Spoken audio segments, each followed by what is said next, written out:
Hi, welcome back. I'm Rick Richardson. This is step 7 in the Salary Step Up series. And in this one, we're going to be talking about the environment. And when I talk about the environment for our Salary Step Up series, I'm referring to the environment as it pertains to the timing, place, location, and other things that are physically present in the environment. Definitely not talking about rainforests. Although that's important, but that's probably somebody else can do a better job on that one. What I'm going to talk about in this is how we're going to manipulate it and use it to your advantage to get the best result possible. So when we start the process of looking at the environment, I want to start with the one that's the least obvious, which is timing. Now the timing can be as anything from the time of day, the time of month, the time of year.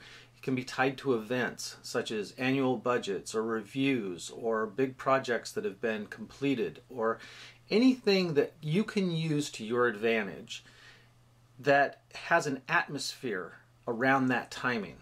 Okay, so let's think of it this way. Annual budget review. If you know the annual budget review for the department you work in is coming up, it would be easier for your boss to put your pay raise into a new proposed budget than to wait until after the budget's been approved and then try to figure out how to squeeze it in. So when you're thinking of the bigger picture, how it affects your boss and how it affects the company, adding those timing effects into the environment to your advantage is one of the best things you can do.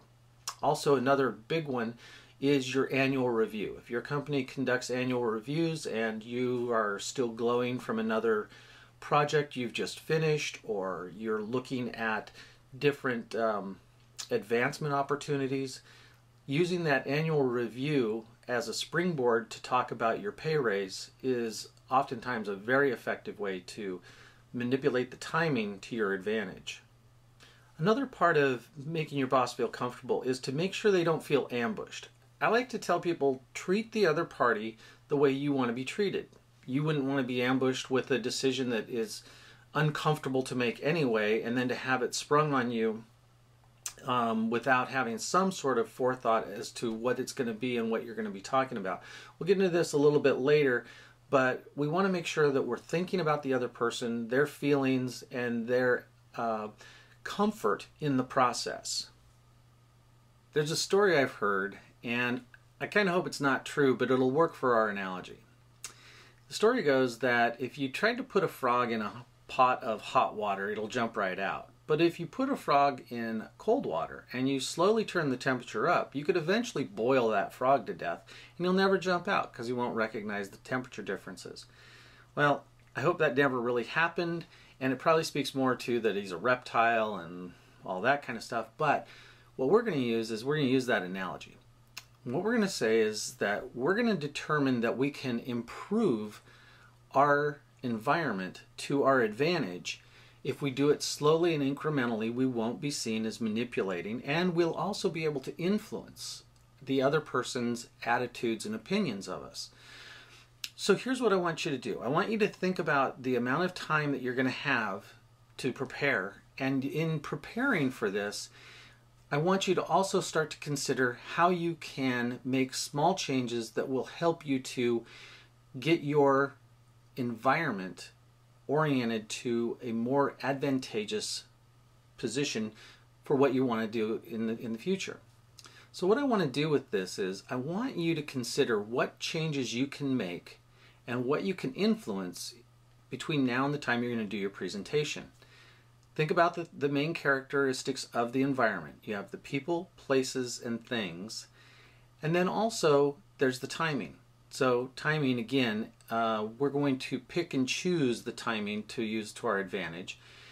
So there's very little we have to do as far as manipulating that, but we might start to lay a little bit of groundwork depending on what's coming up so that we can maybe prepare our boss to see what we've contributed in order to get the benefit of that. Now, as you start to consider the people, places, and things, maybe look at the schedule that your boss keeps and look at what days would be better versus others. Things like not doing it on a Monday or a Friday might be advantageous. Also, the location. You might want to consider if this is the type of thing, depending on your boss and depending on the work environment. Maybe this is something that you could do off-site, maybe at a restaurant or over a round of golf. It really is dependent on your relationship with your boss and what your boss likes to do and where they'll feel most comfortable. Also, be sure to make sure that the other people that could potentially act as interruptions and derail the flow of your presentation, that you have considered how to keep them away from the presentation as much as possible. And then other things that might be there. So noises, distractions, anything that could potentially be disruptive to your presentation. That's all going to come into play in the environment. Okay, I want to talk about the atmosphere for the presentation. Now, when I talk about the atmosphere, we can also be talking about the attitude of the presentation. We want to keep it as light as possible, but we don't want to be frivolous about it. If you decide to use humor, if you want to use a joke or something like that, just be really careful with humor. Make sure it's not offensive and make sure it doesn't distract from what you're trying to accomplish in your presentation.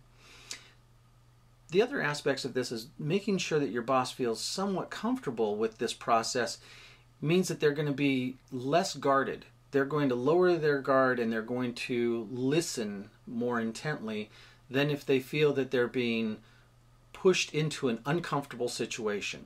So knowing your boss, knowing how they're going to react, choosing the timing and the other people that are around, making sure that they're not distracted, all of those things tie into the presentation. All right, the next part of the environment that I want to make sure that you're able to accomplish is a face-to-face meeting. For many people, it's not a problem. Others, you'd only see your employers maybe once or twice a year. Those interactions where you're face-to-face need to be maximized.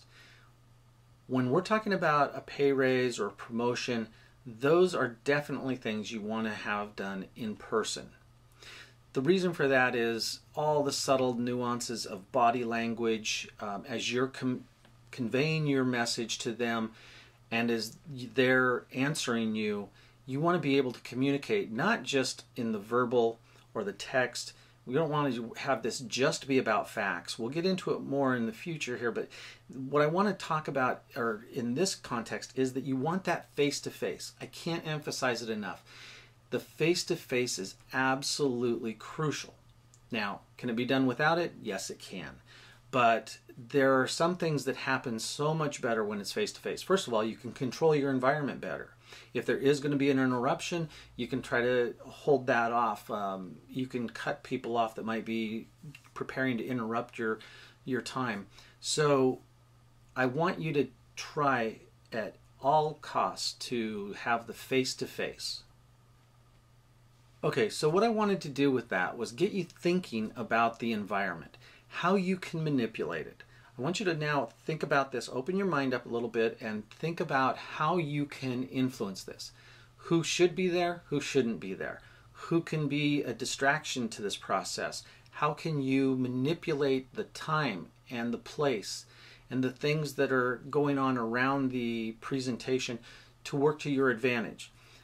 A lot of times it's not just what you add to it, but what you take away from it. If you strip away that person that is going to potentially interrupt or be a distraction to your boss while you're in that meeting. So think about those things, how you can use the environment to your advantage, continue to review this and think about this as we move forward and how you can apply these aspects to your overall presentation. All right, we're going to move on to step 8. I want to thank you for sticking with us. Again, if you are looking for any other supporting documents or any of the text on these things, go to the SalaryStepUp.com website. I look forward to seeing you in step 8. Thanks.